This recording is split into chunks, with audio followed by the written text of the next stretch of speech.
Bonsoir à tous, bienvenue dans Face à la collectivité, votre rendez-vous politique tous les mardis soirs à 20h sur ATV Guyane. Un invité, une personnalité civile, la question web, le portrait, le zap info et notre rubrique Face aux électeurs avec notre chroniqueur politique Farouk Amri. 40 minutes de débat pour en savoir plus sur notre invitée candidate à la future CTG. Face à la collectivité accueille ce soir Lynn Létard.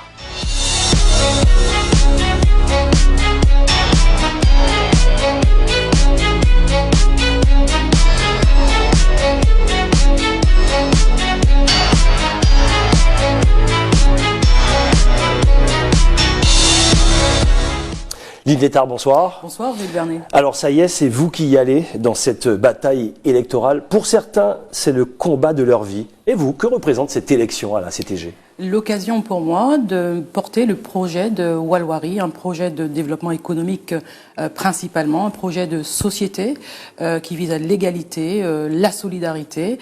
Et puis effectivement, après avoir été pendant 5 ans dans les rangs de l'opposition régionale, avoir fait entendre la voix de Walwari, eh bien je crois qu'il était temps, et mes camarades également du parti Walwari l'ont estimé, eh bien que j'accède à la candidature de cette CTG, tout simplement. Une fusion avec APC, Action Progrès Citoyen de Saint-Laurent, et Guyane Écologie. Qu'est-ce qui vous rapproche d'eux ? Il y a des partis qui ratissent large. Et vous ratissez large aussi ? C'est le cas de le dire. Il y a des partis qui ratissent large. On assiste quelquefois à des mésalliances, des désalliances. On assiste à un spectacle assez problématique, assez lamentable d'ailleurs de la politique guyanaise. Il faudra d'ailleurs revenir là-dessus avec beaucoup plus d'acuité. Pour ce qui nous concerne, avec Action Progrès Citoyen et Guyane Écologie, c'est un parcours, c'est une histoire que nous avons débuté ensemble en 2010 lors des dernières élections régionales et que nous continuons aujourd'hui parce que nous sommes sur des fondements identiques, sur une vision du développement de ce territoire identique. Et puis il y a aussi l'éthique politique, la probité et la sérénité dans les rapports que nous entretenons. Vous êtes la plus jeune candidate dans cette élection. Est-ce qu'il y a un message derrière ça ? Absolument. Il est bien certain que le message, entre autres, que nous voulions porter lors de ces élections, c'est que la jeunesse doit prendre part également aux affaires de ce pays, aux affaires politiques. Et puis, au-delà de la jeunesse, c'est de montrer aussi que la jeunesse, c'est aussi des compétences. Ça fait 5 ans que je suis à la région Guyane, dans l'opposition. J'ai pu me saisir de dossiers d'importance capitale pour le développement de ce territoire. Et il était temps de montrer que la jeunesse politique, en politique, avait aussi matière à dire. Alors, vous êtes conseillère municipale à Akourou, dans l'opposition. Vous allez nous dire ensuite comment ça se passe. Conseillère régionale, vous êtes la plus jeune candidate, mais cela ne veut pas dire que vous manquez d'expérience.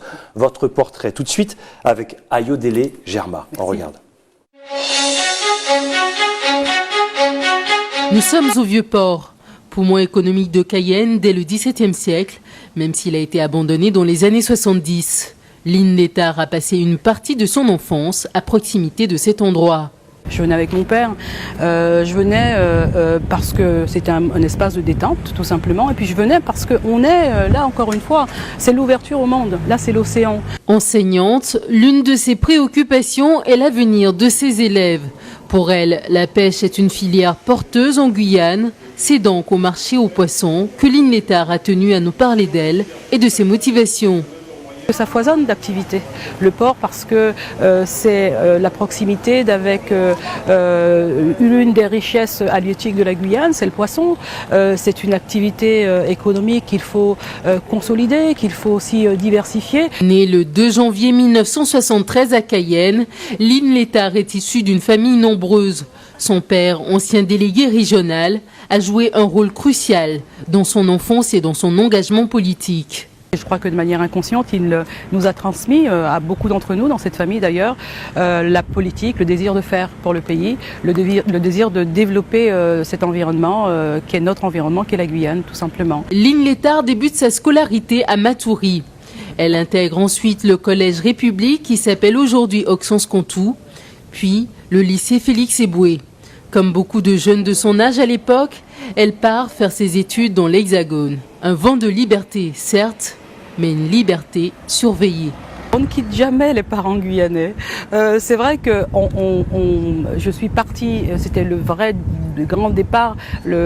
Pour une première fois, on les laissait. Pour autant, ils ont toujours été très présents. Mais les parents avaient un vrai droit de regard et ils observaient ce que nous faisions, même à distance. Et à l'époque, il n'y avait pas les moyens aussi sophistiqués qu'il y a aujourd'hui. Les parents voulaient absolument que nous réussissions, mais dans des conditions de sécurité maximum, tout simplement. À l'université, elle obtient un DUG en anglais et une maîtrise en langues et cultures étrangères. La littérature afro-américaine était son principal centre d'intérêt. Elle sera d'ailleurs particulièrement marquée par les écrits de Toni Morrison, la première femme afro-américaine à avoir obtenu le prix Nobel de littérature en 1993. Toni Morrison décrit bien l'altérité, nous-mêmes dans notre rapport à l'autre, mais c'est une écriture extrêmement positive et puis historique aussi sur l'histoire des États-Unis, etc., qui à bien des égards peut être comparée sur certains plans sociaux en particulier à certaines situations sociales que l'on vit en Guyane. L'autre, notre rapport à lui, l'acceptation, l'intégration, le désir de faire ensemble dans une société plurielle. Sa maîtrise en poche, elle décide de rentrer en Guyane et devient enseignante tout en préparant son diplôme d'études approfondies. À un moment donné, j'ai besoin de revoir les miens. Cette altérité dont je vous parle, j'ai envie de la retrouver aussi en Guyane parce que je pressens de grands bouleversements, je pressens de grands changements. Ces changements-là me sont révélés par mon premier poste à Saint-Laurent-du-Maroni. J'ai vu des enfants arriver à 11 ans devant moi et aujourd'hui être des adultes. Et quand je les vois avec eux-mêmes, avec leurs propres enfants, alors c'est sûr, ça ne nous rajeunit pas. Mais ce qui fait plaisir, c'est de voir qu'ils s'en sont sortis. 25 élèves par classe, 6 classes par an et 17 ans de profession. Près de 2500 élèves ont reçu à ce jour les enseignements de Lynn Létard. Pour elle, son engagement auprès des élèves a fait germer sa volonté politique. Mon engagement procède de mon métier. Je fais des promesses à ces enfants quand je leur explique le monde. Et parce que je leur explique le monde, il faut que je leur donne les moyens, les outils pour comprendre ce monde-là et pour y vivre de manière décente et puis même davantage. Donc mon engagement politique procède de mon engagement professionnel. En 2010, Lynn Létard entre au conseil régional sur la liste d'opposition Walwari. Elle est à la tête depuis février dernier d'un groupe d'opposition Démocratie et Probité. L'éducation sera l'une de ses priorités. Je crois que l'école est importante dans l'accès à l'égalité. C'est ce qui a motivé d'ailleurs mon désir d'être enseignante. Faire prendre conscience, former, afin que ces enfants aient la possibilité de s'ouvrir au monde, à ce monde-là d'ailleurs que l'on voit dans cette embouchure de Cayenne et qui s'ouvre sur nos voisins brésiliens, surinamais. Eh bien, c'est cela la Guyane, c'est ça le monde, et c'est mon métier que de former ces enfants à se préparer à l'altérité. Tout en étant eux-mêmes fiers de ce qu'ils sont.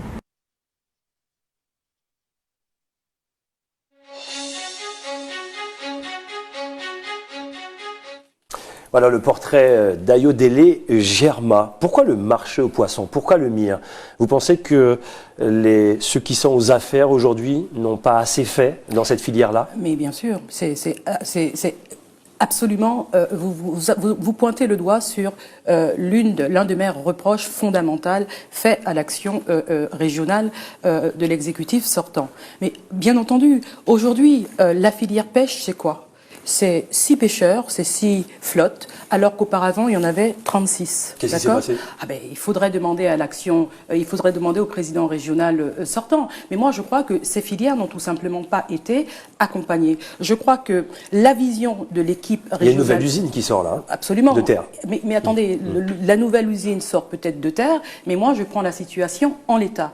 En l'état, la filière pêche n'est pas accompagnée parce que l'exécutif régional sortant est dans une logique. La logique, c'est cette économie de comptoir. On attend toujours, on reçoit de l'extérieur et on n'est pas dans une logique de production et de structuration des filières. Et la filière pêche, on a un exemple concret. Aujourd'hui, il n'y a pas ou très peu de pêcheurs guyanais capables justement d'alimenter ce marché. Alors l'usine que l'on vient de voir, Délimère, est un exemple de ce qu'il faudrait faire en Guyane. Cette usine, eh bien, elle part de nos ressources halieutiques, elle reçoit du poisson poisson et ce poisson, il est transformé. Donc non seulement il y a de la transformation, donc de la valeur ajoutée, mais il y a également à la clé des emplois. Vous n'avez pas montré ces jeunes là dans le reportage qui étaient autour de nous, mais ce sont des jeunes qui, grâce à cette production actuelle, eh bien ces jeunes ont un emploi aujourd'hui et c'est éminemment important. Très bien. Lorsqu'on est dans l'opposition, on a souvent la critique facile. Vous n'avez pas toujours été dans l'opposition.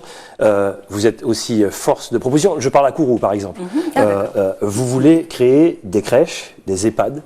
Ça coûte cher, tout ça. Comment on fait? Où est-ce qu'on prend l'argent? Absolument. Mais vous posez une question cruciale. C'est la question fondamentale. C'est la question des ressources financières. Ça a été l'un de mes combats récurrents en assemblée régionale, à savoir comment allons-nous procéder pour avoir de nouvelles ressources. Eh bien, il y a des leviers. Il y a des leviers et ces leviers, ce sont des leviers locaux. Puis il y a une posture à avoir, une posture qui est celle du courage politique. Les leviers sont d'abord au niveau de la création de compagnies minières de Guyane, par exemple, telles que nous allons le proposer, moi en tant que présidente de la CTG, ça sera l'une de mes premières actions économiques, à savoir la création de cette compagnie minière de Guyane. Nous avons des ressources sur ce territoire, nous avons des potentialités, on n'arrête pas de le dire. Il est temps aujourd'hui d'avoir le courage de dire il faut absolument partir de ces ressources-là. Sur le projet minier, un coup c'est oui, un coup c'est non, c'est compliqué ça. Non, un coup c'est oui, c'est pas un coup c'est non, c'est fonction des interlocuteurs. Et c'est pour cela que je vous dis que la posture politique, le courage, la combativité sont essentiels. Sur ce projet minier, monsieur Vernet, il est important de revenir là-dessus et de dire de quoi il s'agit, de quoi il retourne. Allez-y. Et c'est très simple. Il faut absolument que la collectivité territoriale de Guyane, et moi présidente de la CTG, ce sera l'une de mes premières actions, eh bien, crée cette compagnie minière de Guyane et soit également actionnaire de cette compagnie minière de Guyane, avec d'autres actionnaires, les petits orpailleurs légaux, par exemple, ou d'autres sociétés privées. Ne pas faire comme d'autres pays où de grandes multinationales prennent tout et pas de retombées pour les pays. Vous avez raison de le dire, mais je termine. Les retombées financières de cette exploitation minière seront gérées en grande partie par la collectivité territoriale de Guyane. Ça, c'est une piste pour trouver des financements supplémentaires, les financements qui vont être nécessaires à tous les autres projets de développement social dont vous parliez tout à l'heure et qu'il faudra effectivement financer. Il faut trouver de l'argent. Nous manquons d'argent sur ce territoire et il faut trouver les moyens sur notre sol par rapport à nos ressources endogènes. On va y revenir. C'est une priorité. Lynn Létard, avec vous, on va commenter l'actualité. C'est le Zap Info tout de suite avec la rédaction d'ATV Guyane. On regarde. Maintenant, si on n'a pas de réponse concrète par rapport à nos deux problématiques, la première qui est l'emploi, la deuxième qui est la situation énergétique de la Guyane, nous comprenons nos positions, il est clair. Nous avons fait beaucoup d'efforts depuis le début du mouvement, on a fait beaucoup de concessions, déjà par rapport à l'emploi, mais on voit que finalement en face, on n'est pas audible. Il est 10h et c'est déjà la troisième coupure que subit Madame Sebeloué. Depuis hier, la retraitée doit composer avec des coupures pouvant durer jusqu'à 4 heures. On ne peut pas mettre la machine à laver, on ne peut pas cuire la nourriture dans le four, on ne peut pas faire du repassage. Et l'électricité, on en a besoin. Notre priorité, c'est que les jeunes aillent voter et qu'ils soient donc informés de tous les enjeux. Chacun a ses propres opinions politiques, donc on peut le faire. L'important, c'est de mettre en lumière l'importance de l'acte du vote. Cette conférence aura servi de complément d'information pour les rares personnes qui ont fait le déplacement. Ce qui est mis en place, c'est déjà que chaque jour, EDF se mobilise, et y compris dans des circonstances où un nombre important, malheureusement, de clients de nouveau connaissent des interruptions d'électricité. EDF se mobilise pour limiter ce temps d'interruption d'électricité, pour faire en sorte que ce ne soit pas les mêmes clients qui connaissent ces interruptions d'électricité. Je rappelle qu'EDF a décidé de faire un geste commercial pour tous les clients particuliers et professionnels, tarifs bleus, qui ont connu depuis le début du mouvement social une interruption de fourniture. Et donc, ce geste commercial, c'est une remise sur leur facture à partir de la facture qu'ils vont recevoir à partir du mois de décembre. C'est une remise qui correspond à 2 mois d'abonnement. Les sociétés qui ont perdu du matériel suite aux coupures. Nous avons des pertes également de stock, du lait par exemple qui a été perdu, des glaces qui sont perdues et du stock, tout ce qui est lié à l'alimentaire qui est perdu. Le protocole concernant le paiement astreint. Et ça, le paiement il a concerné 14 000 euros, 19 400 euros qui nous gagnent pour payer par personne. C'est 8 assignats plus l'organisation syndicale. Il y a qui nous retournent qui chaîne en nos pieds. Je dois nous appeler la population guyanaise descendre en arrière que nous. Parce que nous osons demander que nous gagnent travaillant dans ce pays, eh bien, il y a fait chantage que nous. Il a utilisé le tribunal La France pour kaya nous. Voilà pour le Zap Info. Alors bien sûr, la grève à EDF, c'est plein de choses autour. Hein. Ce sont les entreprises qui souffrent lorsqu'il y a des coupures. Ce n'est pas évident. Et puis, c'est surtout la politique énergétique. Hein. Depuis quelques années, les syndicats à EDF font ce fameux cri d'alarme. Qu'est-ce que vous avez à dire là-dessus?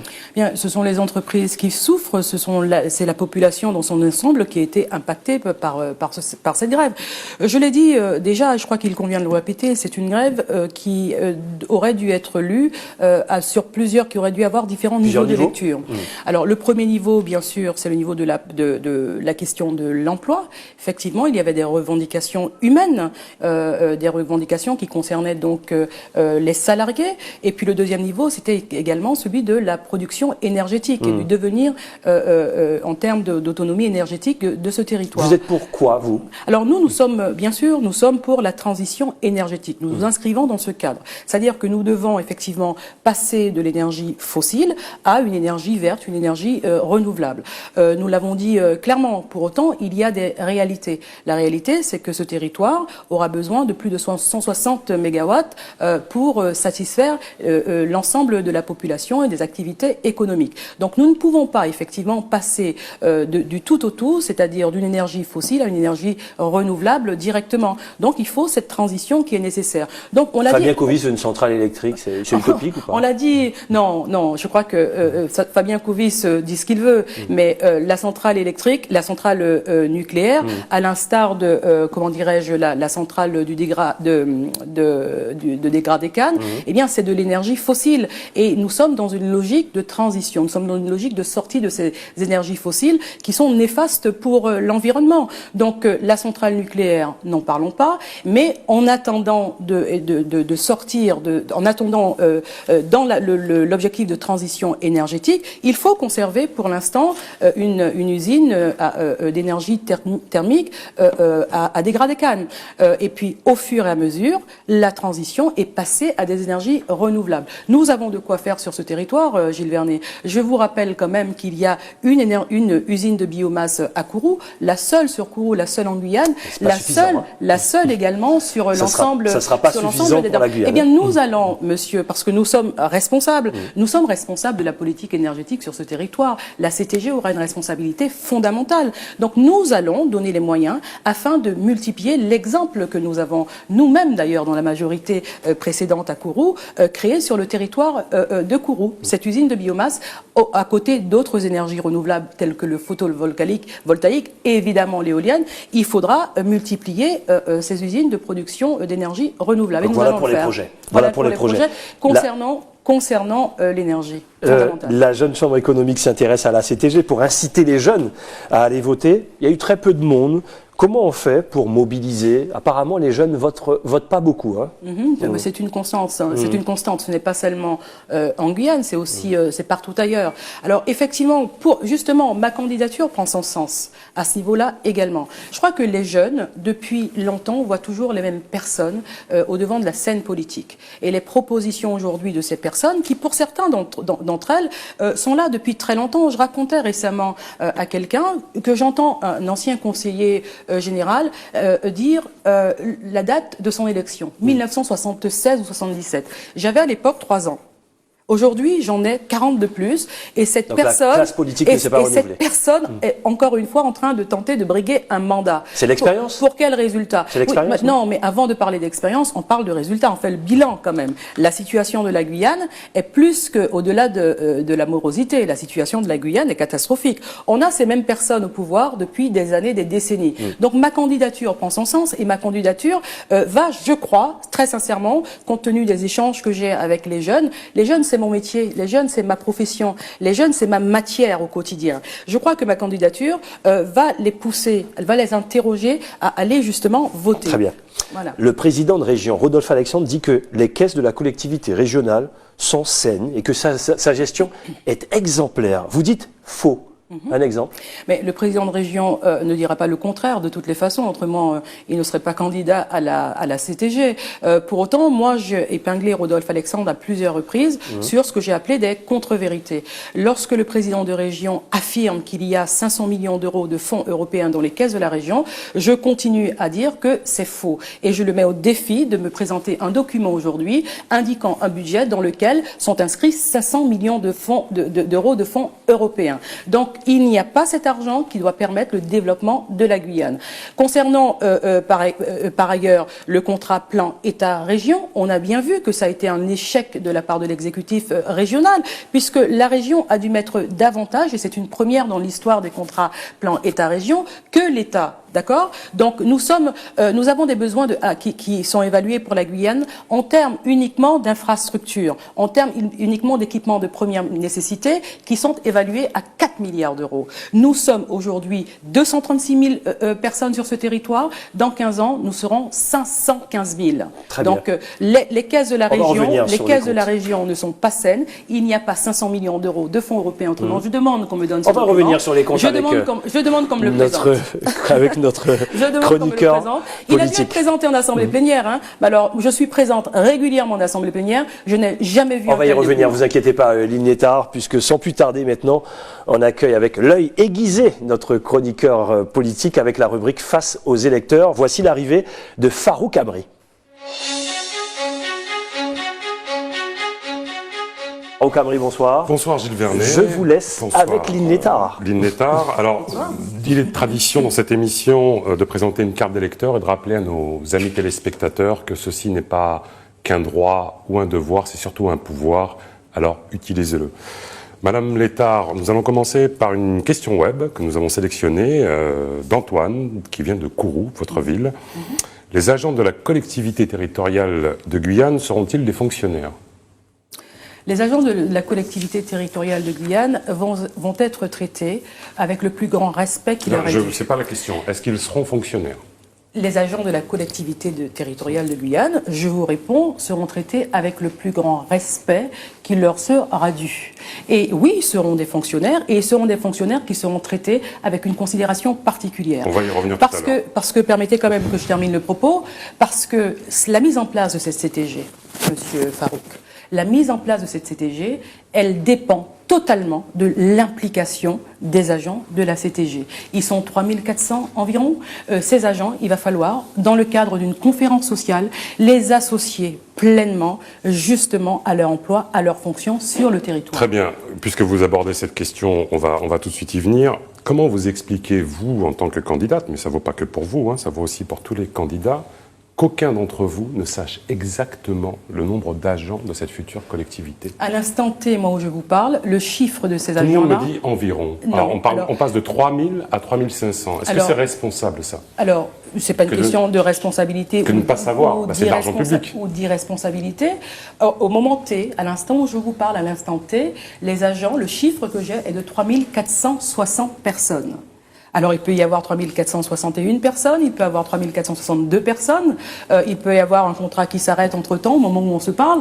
En tous les cas, ces agents-là, le nombre que j'ai aujourd'hui est de 3460. Très bien, je vais juste rebondir sur ce que vous évoquiez tout à l'heure, les professionnels de la politique, premier mandat en 76, et qui sont toujours là. Pourtant, vous étiez prêt à vous ranger derrière Christiane Taubira.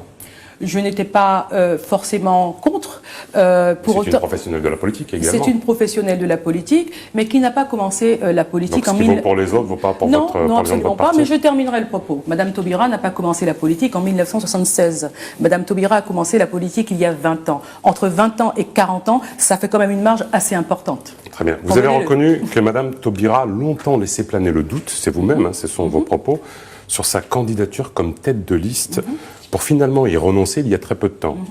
Trouvez-vous son comportement respectueux pour les électeurs guyanais en général et pour les militants de Walwari en particulier? Je trouve son comportement responsable.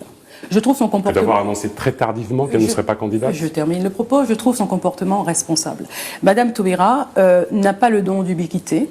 Madame Taubira ne peut pas être à la fois en France à défendre les dossiers elle avec, pas pu le dire avant comment dirais-je, la combativité qu'on lui connaît, et puis venir ici sur ce territoire pas pu le dire avant. En même temps. Alors, Madame Taubira, je vais l'exempter tout de suite de tout reproche. Madame Taubira nous a fait clairement savoir, il y a quelques mois, il était possible qu'elle ne soit pas sur le territoire compte tenu des combats qu'elle mène sur le plan ça vous ennuie pas quelque part d'être une candidate par défaut? Non, je ne me considère pas comme une candidate par défaut. C'est pas le premier choix, a priori. Non, monsieur. Il faut entendre, comprendre, et je crois que vous êtes un observateur de la vie politique, à la fois locale mais nationale. Madame Taubira est une grande dame. Madame Taubira est une personnalité charismatique. Vous serez d'accord avec moi. Je ne me considère pas comme un second choix concernant Christiane. Je me considère comme une de ses élèves, et je le dis avec beaucoup de bonheur et avec beaucoup de plaisir et aussi avec beaucoup de fierté. Dans les déclarations de presque tous les candidats, on retrouve souvent les mêmes constats et souvent les mêmes propositions, dont une qui revient toujours, ce que moi j'appelle l'incantatoire renégociation avec l'État. Si vous êtes élu à la tête de la CTG, au niveau de cette renégociation, si l'État vous dit circuler, il n'y a rien à voir, allez jouer aux billes, ou tout simplement, je n'ai pas d'argent. Comment concrètement, que faites-vous concrètement? Alors je souris à votre question. Il y a des candidats qui demandent de renégocier avec l'État. Tous les candidats, vous aussi. Il y a des candidats qui demandent de renégocier avec l'État, ceux qu'eux-mêmes ont négocié avec l'État. Mais pour ce qui vous concerne, vous. Non, mais vous dites je vais établir une nouvelle relation avec l'État. Vous me parlez des autres candidats, vous me faites état de ceux qui veulent renégocier. Mais moi, je vous dis ce que j'en pense déjà avant de vous dire, moi, pourquoi je suis en capacité, je suis en possibilité, je suis dans la posture qui permet de négocier avec l'État.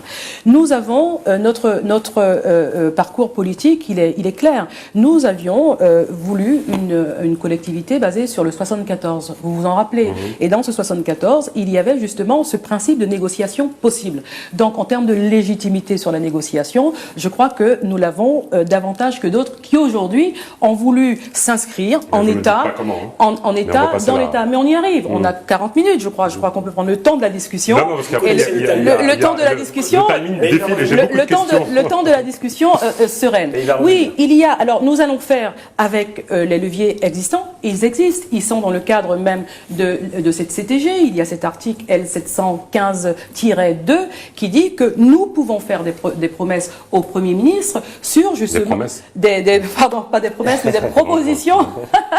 Vous avez raison de le relever, parce que j'accorde une attention particulière aux promesses que l'on peut faire, que l'on doit faire et que l'on doit tenir justement aux électeurs, auprès des électeurs. Nous pouvons faire des propositions au Premier ministre. Et ces propositions, elles doivent être assorties d'un projet économique. D'accord? Donc nous allons, faire des propositions au Premier ministre avec un projet économique qui soit issu justement du développement. Merci. Je viens de répondre à votre question. Vous pourrez y revenir de toute façon. Je viens de vous dire que nous allons saisir. Très bien.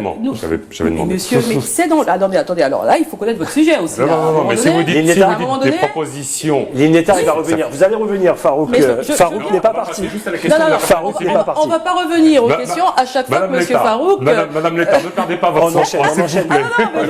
Ne perdez pas votre sang-froid. On va passer à la question de la personnalité civile. Je suis d'une sérénité sans faille. On va y revenir. Je réponds à votre question. L'INETA, nous avons effectivement... Farouk Amri est encore là. Il vous posera encore d'autres questions. Sans plus tarder, on passe à la question de la personnalité civile. Et c'est Jacques Chinon qui vous pose une question. Avec plaisir. Aujourd'hui, nous avons une nouvelle collectivité qui va être une collectivité unique. Avant, il y avait le conseil général, le conseil régional, Chacun nous apportait des aides pour réussir nos activités sportives ou nos différents voyages, nos différentes demandes de subventions. Aujourd'hui, avec une assemblée unique, il faudra trouver sur quels critères vous allez vous baser pour aider les associations pour pouvoir réussir nos objectifs. Est-ce que c'est sur le nombre de licenciés, le nombre de médaillés, le nombre de champions qu'ils ont? Est-ce que c'est parce que c'est le beau-frère du coin de l'autre rue? Je me demande pour les aides, comment nous allons, nous, associations, nous retrouver auprès de vous quand nous allons demander une aide pour mettre en place des activités sportives.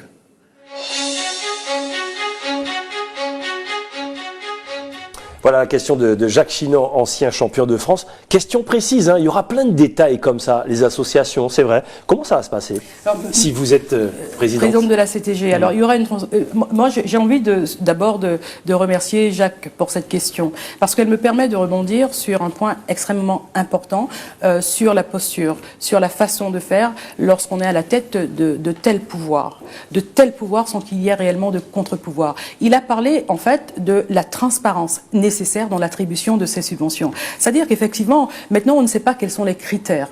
Les critères doivent être ceux de l'excellence. Les critères doivent être ceux des résultats. Les critères doivent être ceux aussi du début. Une activité qui débute, à quel moment, comment on l'accompagne, à quel niveau également de subvention. Effectivement, il a raison. Il ne doit pas y avoir de copinage. Il ne doit pas y avoir de saupoudrage de subventions en fonction de ce qui sera vu par les médias. Il doit y avoir une réflexion menée de concert avec les associations sur des critères clairement établis. Ces critères, je l'ai dit, ce sont l'excellence. C'est une association qui débute, c'est une association qui va dans le sens de la cohésion sociale. Eh bien, ces critères, nous allons les installer et en concertation, encore une fois, avec toutes ces associations et ces associations sportives en particulier. Si Jacques pose cette question, c'est que certainement, il a eu du mal à obtenir des subventions parce qu'il y a un manque de transparence et quelquefois de l'incohérence dans la manière dont les subventions sont attribuées au sein de la région. Absolument. Madame Létard, on va avancer. Vous avez dit, c'est votre déclaration et c'est vos propres mots, à budget constant, et on sait que le budget de la collectivité territoriale ne va pas augmenter, nous ne pourrons pas faire face. Cela veut-il dire que vous n'avez pas d'autres leviers que ceux de l'État? Non. À budget constant, nous ne pourrons pas faire face. À budget constant, avec une population en constante augmentation, je vous ai annoncé les chiffres, on est 236 000, on arrive à 515 000. Nous aurons des difficultés à faire face. Moi, j'ai coutume de dire, la France a des difficultés et nous l'entendons, mais la Guyane a des urgences. Donc, il faut absolument créer des ressources nouvelles. Et je vous ai donné un exemple très clair de cette création de compagnie minière de Guyane, qui est censée et qui doit générer des ressources nouvelles pour la collectivité territoriale de Guyane. Sur la compagnie minière, c'est intéressant quand même, parce que vous faites une alliance avec Guyane Écologie. On l'a vu sur le projet Rexma, il semblerait que vous ne soyez pas toujours d'accord. Donc sur un secteur aussi stratégique que l'exploitation de nos ressources endogènes. Moi, je suis inquiet en tant qu'électeur en me disant est-ce que je vais valider le ticket Walwari Guyane Écologie parce qu'a priori la gouvernance risque d'être problématique sur cette question. Non. Sur le projet Rexma, vous étiez globalement pour et Guyane Écologie était globalement contre. Bon. Comment vous faites pour vous arranger ? Mais on s'arrange, vous inquiétez pas, on discute. Je suis inquiet. En ce moment, ne vous inquiétez pas en ce moment. Vos prises de position sont différentes sur ce secteur. Non, absolument pas. Guyane Écologie est un parti c'est un parti progressiste déjà pour commencer. D'accord ? Pourquoi vous ne l'êtes pas, vous ? C'est un parti progressiste, bien sûr que nous le sommes. Donc c'est bien pour cela que nous nous retrouvons, Monsieur Farouk. C'est un parti progressiste. Et contrairement à ce qui se dit, Guyane Écologie, ce n'est pas les petits oiseaux, la protection des grenouilles, etc., etc. Ils sont dans une logique aussi d'économie verte, d'économie productive. Donc Guyane Écologie n'est pas contre l'extraction aurifère. Guyane Écologique n'est pas contre l'économie minière. Au contraire, Guyane Écologie met quelques principes environnementaux sur lesquels nous entendons. Et sur le projet Rexma, c'est pas que Guyane Écologie était contre, c'est que les conditions, les prérequis environnementaux pour Guyane Écologie n'étaient pas suffisants, tout simplement. Très bien. Voilà. Donc pas de problème de gouvernance. Ah non, absolument pas. Autre petite question. Donc vous avez fait une alliance avec Guyane Écologie et APC pour cette candidature. Oui. Or, en amont, ou peut-être en parallèle, vous aviez discuté avec le MDES qui vous a opposé une fin de non-recevoir. Est-ce qu'on peut considérer que Guyane Écologie et APC sont des alliances par défaut ? Non, monsieur, je crois que vous n'avez pas entendu le début de mon propos. Nous, avec Guyane Écologie, Madame Ettard, juste répondez à ça. Le gâteau, il n'est pas extensible. Oui, monsieur. C'est-à-dire que vous avez beaucoup de gens qui sont là, prêts à toucher 1 500 € net par mois pendant 6 ans. Ça motive beaucoup les gens. Donc, si vous aviez eu une alliance avec le MDES, forcément, des gens de Guyane Écologie et d'APC en auraient souffert, auraient été exclus. Les listes ne sont pas extensibles, tout comme le gâteau. Donc, si vous aviez conclu cette alliance avec le MDES, est-ce que vous auriez persisté dans une volonté d'alliance avec Guyane Écologie et APC? Très honnêtement. Monsieur, avant de nous rendre vers le MDES, nous avons fait appel, nous avons contacté nos alliés naturels. Vous avez discuté qu'avec le MDES? Pas d'autres candidats ou de formation? Je peux terminer de répondre aux questions que vous me posez, aux questions extrêmement intéressantes, mais pour que le propos soit exhaustif, il faut peut-être que j'ai le moment de réponse adéquat. Madame Létard, allez-y. Merci. Alors, non, mais nous avons, avant de contacter quelque autre parti que ce soit, nous avons contacté nos alliés historiques. Je viens de vous dire que depuis 2010, avec Guyane Écologie, nous sommes en lien, en rapport, et pas seulement lors de périodes électorales. Nous travaillons en dehors des périodes électorales avec nos alliés. Bon, par ailleurs, concernant le MDES, nous ne sommes pas en désaccord non plus avec le MDES. Je vous rappelle qu'en 2010, le MDES nous a rejoints et que nous étions aussi ensemble. Donc, effectivement, plus il y a de partis, plus la répartition des sièges sur la liste, je veux dire, se complique. Mais nous avons géré cela en 2010 et nous aurions géré cela aujourd'hui. Donc ça ne nous pose pas de problème particulier. Nous avons joint le MDES. Le MDES a préféré pour des raisons...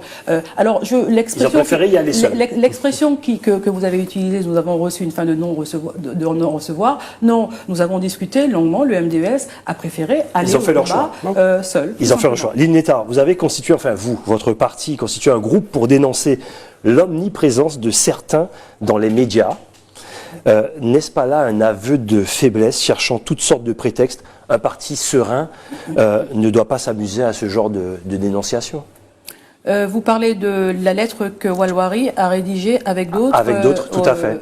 Au niveau du CSA, absolument pas. Je crois que lorsque on fait de la politique, on sait les règles. Et les règles, c'est qu'il faut une certaine équité au niveau des médias. Donc nous avons vu que certains, et notamment le parti de Rodolphe Alexandre, en la personne de Rodolphe Alexandre, utilisaient à outrance les médias en période préélectorale. Et je crois qu'il y a des règles et nous souhaitions tout simplement alerter les médias sur notre vigilance par rapport à cela. Ce n'est pas un jeu. Je crois que tout le monde ne part pas avec les mêmes chances de départ.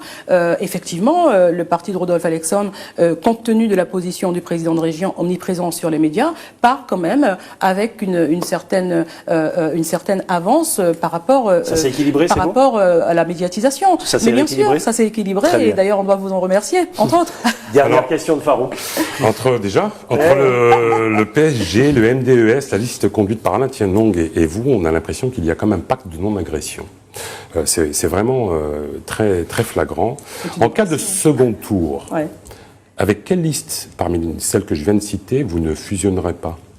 Alors, recitez-les parce que... Le MDES, le PSG, la liste conduite par M. Alain Tienlong, en cas de second tour. Ah, vous en oubliez, là. Non, mais sur PSG, le PS, c'est la confusion la plus totale. Le PS, je suis sûr que non, parce que votre ennemi, c'est a priori M. Rodolphe Alexandre. Le PS soutient M.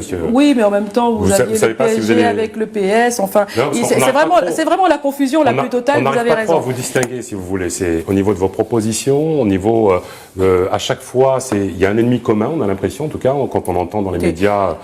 qu'il soit sur la presse écrite, au niveau des ondes radiophoniques, on a toujours l'impression que l'ennemi à battre, c'est le président de région, mais qu'au niveau de ce qui vous distingue, c'est un peu... on ne comprend pas trop pourquoi vous êtes parti en ordre dispersé presque. Vous ne comprenez pas trop. Je vous ai expliqué, le MDES a préféré y aller seul. Monsieur Tienlong, c'est lui-même, il ne représente pas un parti. Nous avons contacté les uns et les autres pour faire une liste commune. Maintenant, vous ne pouvez pas empêcher les uns et les autres de décider de partir seuls et d'aller compter leur voix.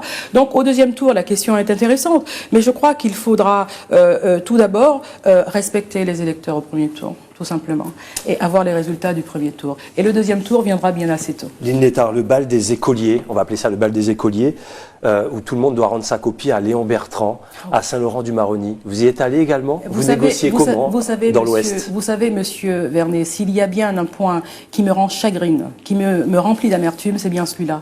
Lorsque j'ai parlé de renégociation avec l'État, j'ai parlé de renégociation de la gouvernance. Je vais demander, moi, en tant que présidente de la CTG, que cette gouvernance, rendue monocéphale à une voix près lors du dernier congrès des élus, eh bien, soit bicéphale, afin qu'il y ait un vrai contre-pouvoir à cet immense pouvoir que la personne qui sera à la tête de la CTG aura.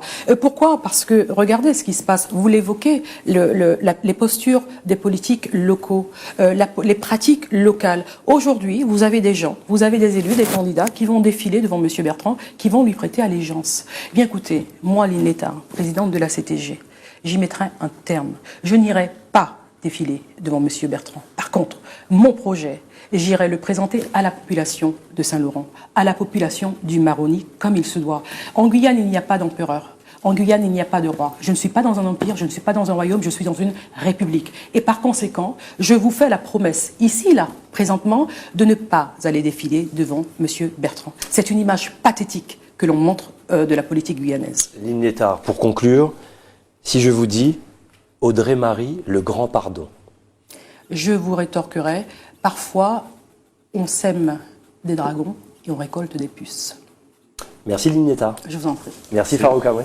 Voilà, c'est comme ça qu'on se dit au revoir pour cette émission Face à la collectivité qui revient la semaine prochaine. Donc n'oubliez pas, vous pourrez regarder cette émission via notre Facebook, sur le Facebook d'ATV Guyane. C'est comme ça qu'on se dit au revoir. Les programmes continuent sur ATV Guyane. La semaine prochaine, un autre candidat. Au revoir Lynn Létard. Au revoir Gilles Vernet. À bientôt. À bientôt.